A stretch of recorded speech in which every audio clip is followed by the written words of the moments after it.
ರಾಜ್ಯದಲ್ಲಿ ಬಾಣಂತಿಯರ ಸರಣಿ ಸಾವು ಸಂಭವಿಸ್ತಾ ಇದೆ. ಆದರೆ ರಾಜ್ಯ ಸರ್ಕಾರ ಮೋಜು ಮಸ್ತಿಯಲ್ಲಿ ತೊಡಕೊಂಡಿದೆ ಅಂತ ಆರ್ ಅಶೋಕ್ ಕಿಡಿಕಾರಿದ್ದಾರೆ. ಬಾಣಂತಿಯರ ಸರಣಿ ಸಾವಿನ ಸಂಬಂಧಪಟ್ಟಂತೆ ಕೂಡ ಆರ್ ಅಶೋಕ್ ಪ್ರತಿಕ್ರಿಯೆಯನ್ನು ಕೊಟ್ಟಿದ್ದಾರೆ. ರಾಜ್ಯ ಸರ್ಕಾರ ಮೋಜು ಮಸ್ತಿಯಲ್ಲಿ ಮುಳುಗಿ ಹೋಗ್ಬಿಟ್ಟಿದೆ. ಆರೋಗ್ಯ ಸಚಿವರು ರಾಜೀನಾಮೆ ನೀಡಲಿ ಅಂತ ಹೇಳ್ತಾ ಇದ್ದಾರೆ ಆರ್ ಅಶೋಕ್. ಇದು ಗೋಲ್ಮಾಲ್ ಸರ್ಕಾರ ಅಂತ ಆರ್ ಅಶೋಕ್ ಕಿಡಿಕಾರಿದ್ದಾರೆ. ಬಾಣಂತಿಯವರ ಬದುಕಿನ ಗ್ಯಾರಂಟಿಯನ್ನು ಸರ್ಕಾರ ಕೊಡುತ್ತಾ ಅಂತ ಇಲ್ಲಿ ಪ್ರಶ್ನೆ ಮಾಡಿದ್ದಾರೆ. ಇವತ್ತು ಸರ್ಕಾರಿ ಆಸ್ಪತ್ರೆಗಳು ಅಂತ ಒಂದು ವಿಶ್ವಾಸದಲ್ಲಿ ಹೋಗ್ತಾ ಇದ್ರು. ಆದರೆ ಈ ರೀತಿಯ ಸರಣಿ ಸಾವು ಸಂಭವಿಸಿದ ನಂತರದಲ್ಲಿ ಅದ್ಯಾವ ಗರ್ಭಿಣಿ ತಾನೇ ಸರ್ಕಾರಿ ಆಸ್ಪತ್ರೆಯಲ್ಲಿ ಚಿಕಿತ್ಸೆಗೆ ಅಥವಾ ಡೆಲಿವರಿಗೆ ಹೋಗೋದಕ್ಕೆ ಸಾಧ್ಯ ಅಂತ ಪ್ರಶ್ನೆ ಮಾಡಿದ್ದಾರೆ ಆರ್ ಅಶೋಕ್. ತೆಗೆದುಕೊಂಡಿದ್ದೀರಿ, ಕೋರ್ಟಲ್ಲಿ ಫೈಟ್ ಮಾಡಿದ್ದೀರಿ, ಕಳಪೆ ದ್ರಾವಣಗಳನ್ನೆಲ್ಲ ತೆಗೆದು ಸೈಡ್ಗೆ ಇಟ್ಟಿದ್ದೀರಿ, ಸಪ್ಲೈ ಮಾಡಬೇಡಿ ಅಂತ ಹೇಳಿದ್ದೀರಿ ಅಂತ ನೋಡಿ. ನಾನು ಹೇಳಿರೋದು ಸತ್ಯ ಅನ್ನೋದಕ್ಕೆ ಅವರೇ ಒಂದು ನೋಟಿಸ್ ಕೊಟ್ಟಿದ್ದಾರೆ ಸರ್ಕಾರ.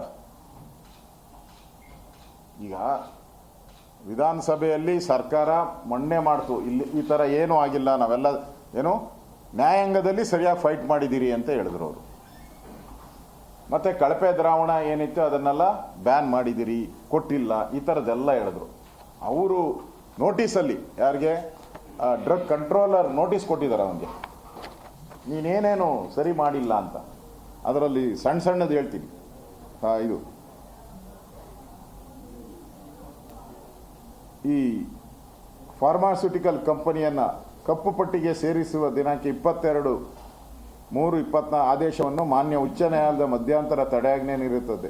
ಈ ಕುರಿತು ನೀವು ಮಾನ್ಯ ನ್ಯಾಯಾಲಯಕ್ಕೆ ಸಮರ್ಪಕವಾದ ವಾದ ಮಂಡಿಸುವ ಬಗ್ಗೆ ಯಾವುದೇ ಕ್ರಮಗಳನ್ನು ಕೈಗೊಳ್ಳದಿರುವುದು ಮತ್ತು ಮುಂದಿನ ಅಗತ್ಯ ಕ್ರಮಗಳನ್ನು ಕೈಗೊಳ್ಳದಿರುವುದು. ಯಾರೋ ಗೌರ್ಮೆಂಟ್ ಲೆಟರ್ ಬರೆದಿರೋದು. ಅಸೆಂಬ್ಲಿಯಲ್ಲಿ ಹೇಳಿದ್ರು ಎವ್ರಿಥಿಂಗ್ ಡನ್. ಎರಡನೇದು, ಎಲ್ಲ ಬ್ಯಾಂಕ್ಗಳ ವರದಿ ಬರುವ ಮುನ್ನವೇ ಖಾಸಗಿ NABL ಲ್ಯಾಬ್ಗಳಲ್ಲಿ ವರದಿ ಪಡೆದು ತಾಂತ್ರಿಕ ಶಿಫಾರಸನ್ನು ನಿಮ್ಮ ನಿಕಟಪೂರ್ವ ಅಧಿಕಾರಿಯವರ ಹಂತದಲ್ಲಿ ರಚಿಸಿ ಸಮಿತಿ ಶಿಫಾರಸಿನ ಮೇಲೆಗೆ ಮರು ಸರಬರಾಜು ಮಾಡಲು ನಿಮ್ಮ ನಿಕಟಪೂರ್ವ ಅಧಿಕಾರಿ ಹಂತದಲ್ಲೇ ತೆಗೆದುಕೊಂಡಿರುವ ತೀರ್ಮಾನ ಸಮಂಜಸತೆಯನ್ನು ಸ್ವತಂತ್ರವಾಗಿ ಪರಿಶೀಲಿಸಿ ಇರುವುದು. ಅಂದರೆ ಆ ರಿಪೋರ್ಟನ್ನು ಸರಿಯಾಗಿ ನೀವು ಪರಿಶೀಲನೆ ಮಾಡಿಲ್ಲ ಅಂತ ನೋಟಿಸ್ ಕೊಟ್ಟಿದ್ದಾರೆ ಅವನಿಗೆ. ಇಲ್ಲೇನು ಹೇಳಿದ್ದಾರೆ, ನಾವೆಲ್ಲ ಸರಿಯಾಗಿ ಮಾಡಿದ್ದೀರಿ ಅಂತ ಹೇಳಿದ್ದಾರೆ.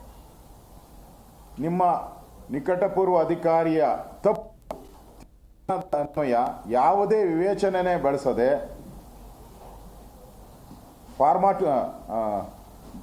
ಫಾರ್ಮಾಸ್ಯೂಟಿಕಲ್ ಕಂಪನಿ ಸಂಸ್ಥೆಯಿಂದ ಸರಬರಾಜು ಮಾಡಲಾದ ಜಿ ಕನ್ನಡ ನ್ಯೂಸ್ ಈಗ ನಿಮ್ಮ ಮನೆಯಲ್ಲೇ ನೋಡಿ. ಎಲ್ಲ ಕೇಬಲ್ಗಳಲ್ಲಿ ಈಗ ಲಭ್ಯ. ನಿಮ್ಮ ನೆಚ್ಚಿನ ಜಿ ಕನ್ನಡ ನ್ಯೂಸ್ ಈಗ ಸನ್ ಡೈರೆಕ್ಟ್ ನಲ್ಲಿ number 292, Tata play number 1664, Jio TV number 1334, NXT digital number 30, in cable number 30, city networks 51, U digital number 162, GTPL number 17, Rockline telecommunications number 42, Shri Basaveshwara cable number 168, rural cable network 60, Vinayaka digital 57, Abhishek cable 821, city channel 53, Siddeshwara cable network 57, V4 digital Infotech 628, Surya digital networks 53, Gajanan digital number 836, Malnad infotech private limited number 56, Metrocast number 830, Victory digital number 167ರಲ್ಲಿ ನೋಡಿ ಆನಂದಿಸಿ.